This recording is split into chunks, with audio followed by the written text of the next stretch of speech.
తెలంగాణ భగవద్గీత సాంఖ్య యోగం అంటే శరీరం ఆత్మకథ. అరే అర్జున్, దేడి దిమాక్ లెక్క మాట్లాడతావేంరా భయ్. దిమాకున్నోళ్ళు సచ్చినోళ్ళ గురించి కానీ బతికినోళ్ళ గురించి కానీ పరేషాన్ గారు. మన శరీరంలో ఆత్మ ఉంటుంది ఎరికేనా.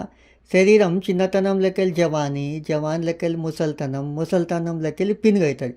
పినుగుల ఆత్మకేం పనిరా భయ్, వేరే శరీరంలో గుసాయిస్తుంది. గంతే. ఈ సత్యం తెలుసుకుంటే పరిశానే ఉండదు. మనం ఎట్లయితే సినిగిపోయిన బట్టలు వడేసి కొత్తవి తొడుక్కుంటామో గట్లే గీ ఆత్మ పీనుగును వదిలేసి కొత్త శరీరంలో గుసాయిస్తుంది. గీ ఆత్మని కత్తితో గొయ్యలేవు, మంటలా కాల్చలేవు, నీళ్ళతో తడపలేవు, గాలితో ఆర్పలేవు. అంటే గీ ఆత్మకి నాశనమే లేదు.